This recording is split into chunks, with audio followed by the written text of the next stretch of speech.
the Central Bank of Turkey had increased the interest rate from 8.25 to 10.25. Whereas all the countries are decreasing the interest rate, even in the United States it's almost none. Increasing the interest rate by the Central Bank of Turkey is very encouraging, is very brave, to be honest, and it's extraordinary if you want to know.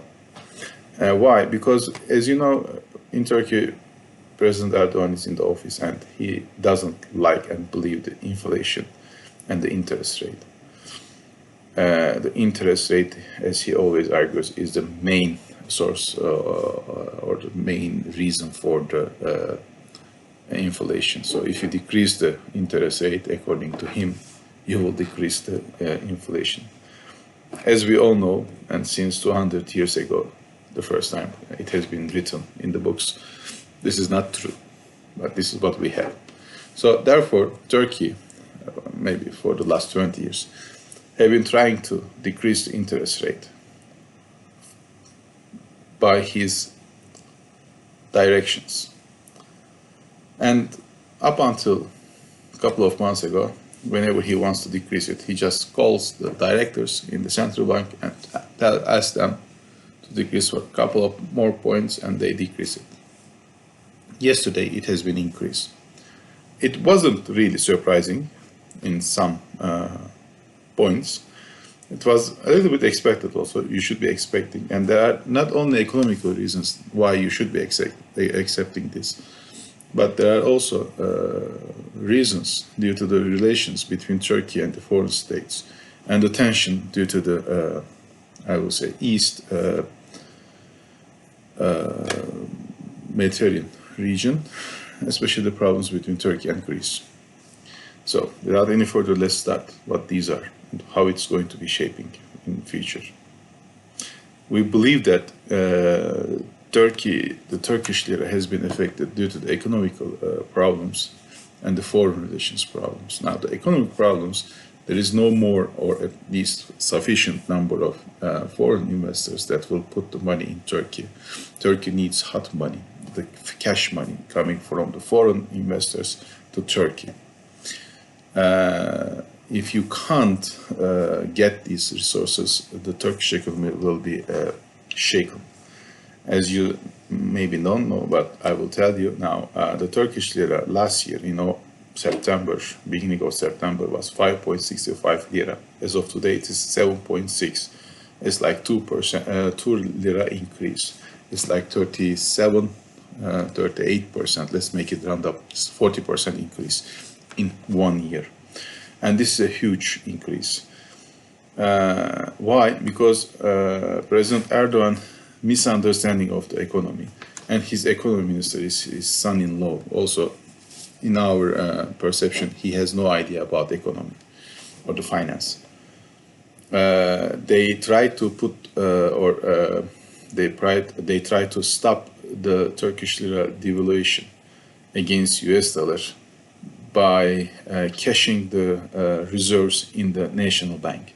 Turkey has cashed $120 billion in the last couple of years in order to keep the lira at 5 to 6, 6 lira, 6.5 lira against US dollars. Of course, this doesn't work.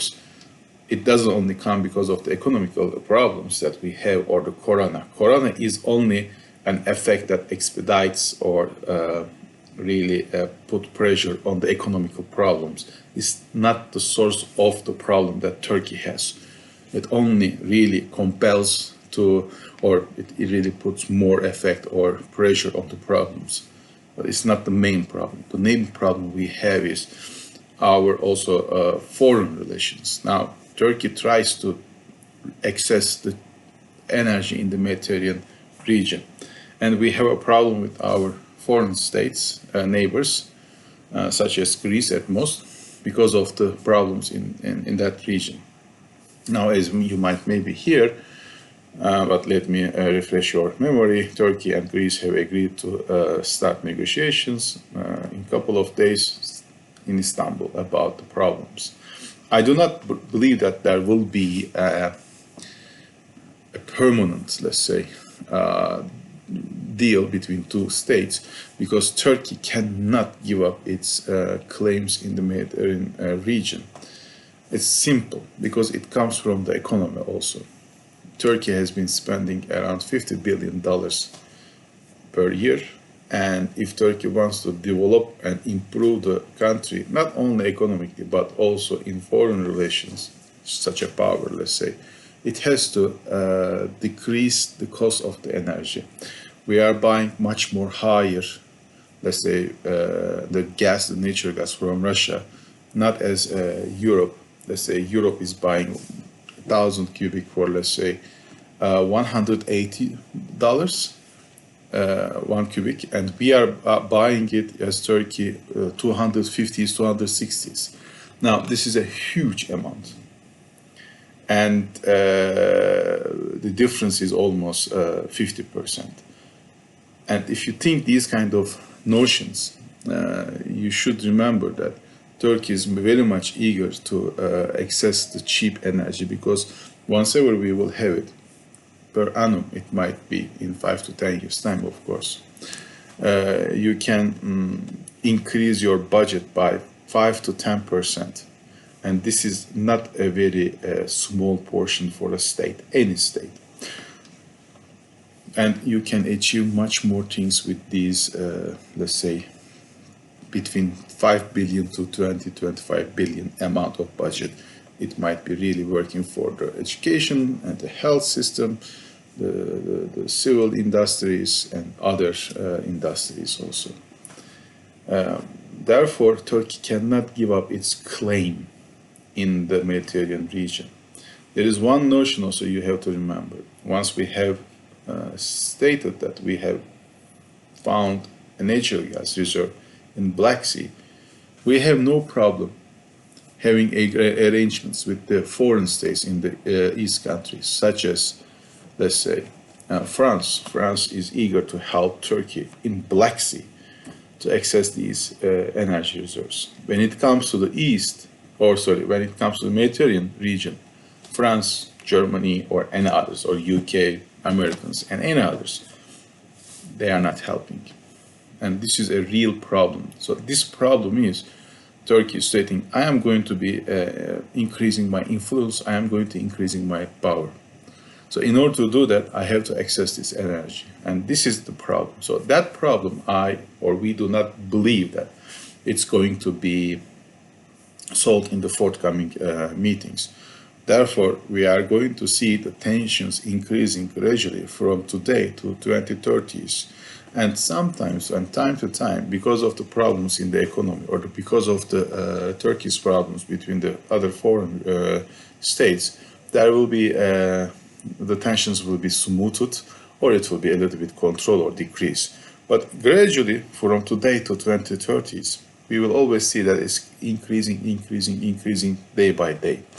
Turkey cannot give up its claims from these energy reserves. Therefore, we do not believe that there will be a permanent deal in any forthcoming or in short time. Therefore, these tensions will be alive. As much as it is on the table, it will create a pressure on the economy. Now, what Turkey doesn't understand, or President Erdogan doesn't get it, all right, is that Turkey has a problem, democracy and human rights.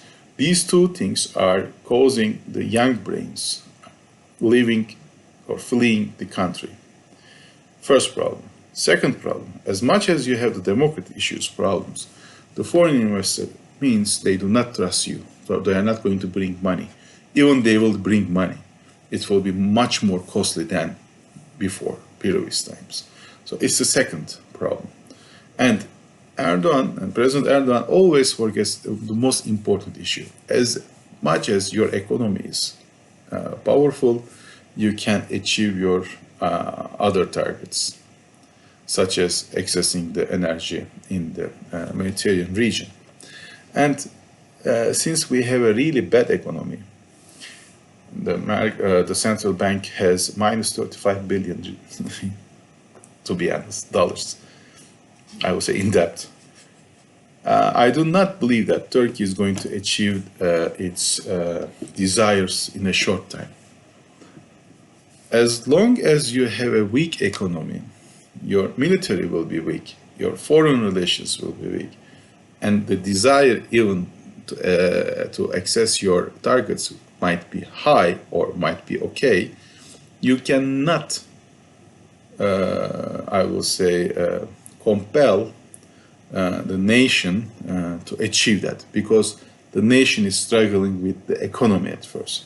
If you can't let the nation to breathe, to have better quality, high life quality, you cannot retain in the office.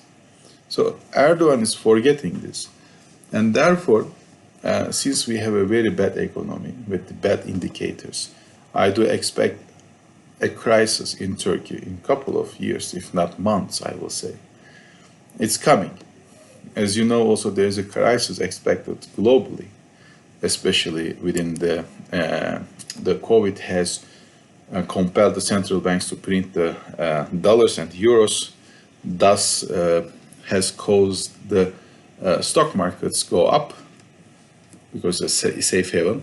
And now most of the, I will say, analysts are discussing that it needs to be a little bit coming down in order to have a much more, I will say, healthy increase in future. So everybody's expecting that there will be a downtrend in the stock markets, including the real estate and the high-tech stocks markets globally. So that means that the money will again run, and whenever it will be run, even the central banks will be printing again and again and push the money to the market or float it with dollars and euros. Turkey is not going to receive any share at all because of the democracy and the human rights issue and other issues. So if we will not fix it, we cannot retain our targets in order to access the cheap energy. And I believe President Erdogan is really forgetting this simple equation. He wants to achieve one and he gives up everything else. In ruling or administrating a country, you cannot only focus on one target and forget the others. You have to bring them up together. And this is the weakness of our state. So that's what I want to say. I mean, I just shortly, if you need to summarize, the problems will retain. Erdogan is not going to leave the office, even in the forthcoming elections. I personally believe that Erdogan is going to remain in the office because the oppositions are really weak. It's not about Erdogan, by the way. Oppositions are weak. It's about the capability of the opposition parties. They do not have the capability. They do not have, yes, the resources. Erdogan is cutting also the resources, but as ideas, mental ideas, politics and other things, they have no idea how to rule a country. The people are believing it because there's a big, I will say, a gap between the constituents and the other opposition parties. And Erdogan is feeling this with other kinds of policies, which we need another program to cover that. Therefore, the Turkish lira, as long as Erdogan is going to remain, or let me say like this, if we will have another candidate, a strong candidate who knows how to run a country, till that time, I believe the Turkish lira is going to fluctuate, continue to fluctuate. The economy is going to have problems. Turkey is going to, I believe 99.99% is going to be entering a financial crisis, a recession, I will say, shortly, maybe a couple of months to 1 year to 2 years, top. And it will be a really, I will say, very bad, I will say, a recession for a couple of years to continue, at least. And Turkey will lose its interest to follow its objectives in the East Mediterranean region. And that will be really bad on other things too, which we shall really need another program to continue on those things. So if you like this video, there's a like button underneath, and if you subscribe yourself to our channel, you will be the first one once we publish a new video. Thank you for watching this program and have a nice day. Bye.